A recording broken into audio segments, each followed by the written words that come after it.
Assalamualaikum warahmatullahi wabarakatuh. Oke guys, ketemu lagi kita di channel Dr. Boim. Untuk kali ini kita akan membahas tentang masker. Sebelum lanjutin video kali ini, klik like dan subscribe. Oke, masker pertama yang akan kita bahas yaitu adalah masker scuba. Kenapa disebut masker scuba? Ya, gue takut disalahin sama netizen. Mungkin kelihatan kayak ini kali ya, buat peralatan scuba diving. Gue nggak paham juga scuba itu artinya apa. Oke, tapi ya kita bahas aja ya. Nah, di sini kita akan melihat ada selembar aja ya berarti ya. Gue nggak tahu ini di dalamnya ada apa lagi, tapi ini bahannya mirip-mirip kayak spandek kalau nggak salah. Ini nyangkut. Jadi dia ini mungkin kalau ngeliat dari tembus sih kalau ditiup, cuma ya better lah daripada kita nggak pakai apa-apa ya kan. Tapi kalau untuk perlindungan mungkin ini paling minimal lah ya. Kalau untuk perlindungan karena dia masih satu lapis, jadi kalau misalnya di sini lo basah, kena apa, kena ingus atau kena apa, nempel langsung masuk ke mulut lo. Oke, jadi kalau untuk ini silahkan dipakai, tapi itu tadi dia hanya berapa lapis? Selapis. Lanjut. Masker kedua. Masker kedua adalah masker kain. Kalau kita raba-raba yang ini, di sini dia hanya satu lapis. Kagak ada yang lain-lain lagi. Dia berlapis-lapis karena dilipat-lipat aja. Nah, kalau dilipat kayak gini semua juga jadi berlapis-lapis ya kan, kayak di iklan-iklan itu. Tapi kalau diginiin dia hanya selapis. Tapi kita cek dulu, kayaknya kalau ditiup memang agak lebih sedikit ada hambatan lah ya, karena mungkin dari pori-pori si kainnya juga ini lebih rapat. Jadi kalau misalnya untuk debu yang kira-kiranya sekitar 0,5 mikron masih bisa ini.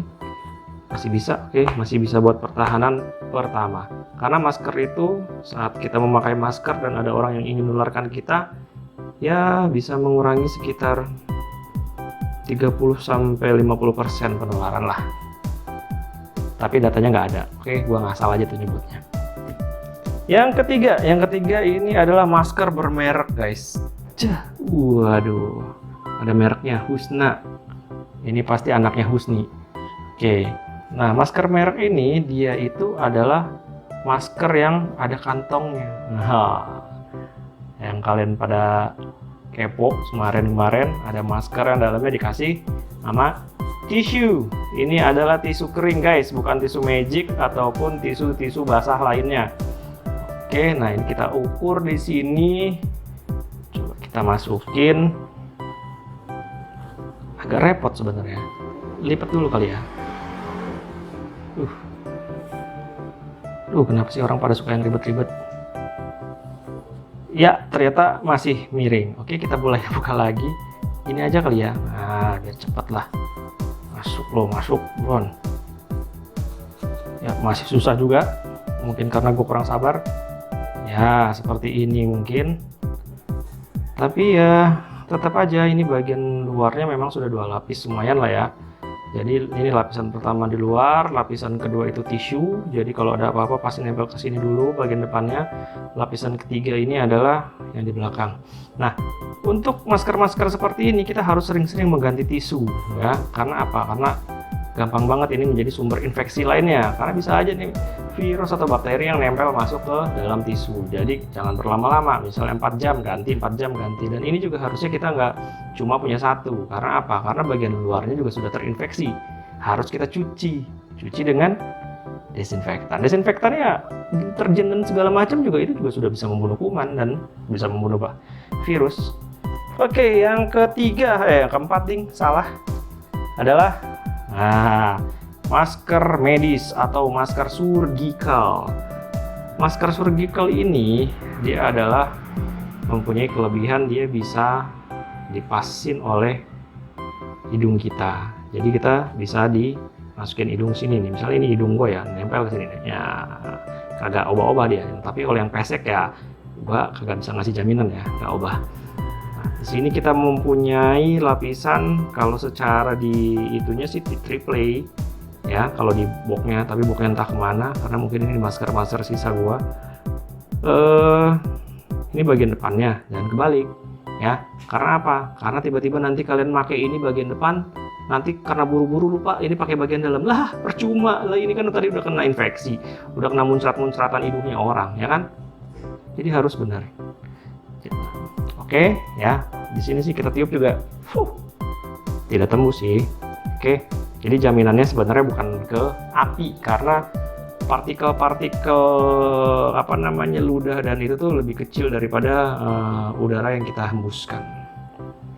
Oke, yang terakhir masker Sultan. Jadi ini sekarang udah mahal, per piece-nya aja gue beli ini udah, aduh pokoknya mahal. Di sini kita buka ya, waduh Sultan ini yang pakai, aduh sayang banget ini, aduh. Tapi demi kalian guys, gue beli. Kita cobain. Sebenarnya ini bukan pembelian gue yang pertama untuk masker ini. Nah ini mereknya 3M. Oke, di sini kita punya untuk penahan di hidung ya guys ya. Di sini kita melihat filter. Nah, yang disebut dengan N95 adalah bahan filter yang ada di dalam ini nih. Nah, ada kan warna kuning-kuning ini nih. Itu bahannya N95 juga. Katanya sih mungkin. Nah, ini juga bahan seperti ini, sama kayak spunbond. Terus kita bisa melihat di sini. Nah, ini ada KN95. Kemudian ini kalau saya lihat di bahasa itunya sekitar 2,5 milimikron. Jadi kita bisa menyaring sekitar 250 milimikron. Nah, kalau COVID itu kan sekitar 300 milimikron. Jadi dia ya bisa sampai, makanya disebutnya N95 itu ya, mungkin dia bisa menyaring sekitar 95%. Tapi yang anehnya dari masker ini adalah masker ini itu bisa menghilangkan bau yang dominan. Misalnya gini, kalau gue pakai masker ini ya, ada yang ngerokok nih di sebelah gue, itu bau asapnya nggak kebauan, nggak kedetek sama gua. Cuma yang lebih jelasnya itu bau tembakonya. Nah, yang lebih anehnya lagi, di sebelah gua ada tukang pisang. Ternyata ada pisang busuknya. Yang gua bauin itu cuma busuknya doang, bau pisangnya hilang guys. Jadi ini gua kagak ngerti ya. Jadi mungkin partikel-partikel besar yang dia filter, tapi justru yang hawa-hawa yang tipis banget itu justru malah bisa tercium jika kalian memakai masker ini. Ya itu yang gue bikin aneh. Ya mungkin karena gue nggak ngerti, bukan orang industri juga. Ya gue sih pakai aja. Karena memang di sini kan untuk medis yang diutamakan itu adalah keselamatan ya. Kita harus memakai APD yang paling baik dan paling benar. Jadi untuk medis ini yang di ruang isolasi itu diperlukan yang seperti ini, atau yang N95 yang biasa ya. Untuk yang di dokter-dokter, di UGD apa segala macam, atau di tempat-tempat nakes-nakes, ya dia pakai yang ini. Untuk yang pertama, kalau masyarakat umum, bolehlah antara tiga ini. Silahkan dipilih yang mana. Lebih baik kalian pakai masker daripada tidak sama sekali. Oke, jadi gue megang hidung lagi, sebenarnya nggak boleh. Jadi kalau untuk kasus-kasus seperti ini, apalagi gue belum cuci tangan tadi ya, gue megang hidung, megang muka, itu harus sangat-sangat dikurangi. Jadi untuk pemakaian masker seperti ini, ya untuk masker-masker kain seperti ini ya, kalian nggak bisa cuma mempunyai satu masker. Karena apa? Karena kalian harus mencuci, ya tidak boleh lebih dipakai lebih dari 4 jam. Nah, karena kalau sudah 4 jam, efektivitasnya sudah sangat-sangat kurang. Sama dengan masker-masker seperti ini. Mungkin ini bisa dipakai lebih dari 4 jam, tapi ya kalau untuk lebih baiknya saat selesai kita harus buang karena disposable. Tidak bisa dipakai ulang lagi. Dan himbauan untuk kalian, Ya, sekarang sudah ditetapkan oleh WHO, lebih baik kalian memakai masker apapun itu maskernya. Karena apa? Bisa mengurangi berapa persen pun itu sudah bisa membantu pemerintah. Jangan kalian sombong, ya. Di mana-mana kalian nggak pakai masker lah, masih pada nongkrong-nongkrong kayak gitu segala macam. Berarti kalian menjadi agen penyebaran dari penyakit ini. Oke, segitu aja dari saya. Kita akhiri video ini. Wassalamualaikum warahmatullahi wabarakatuh.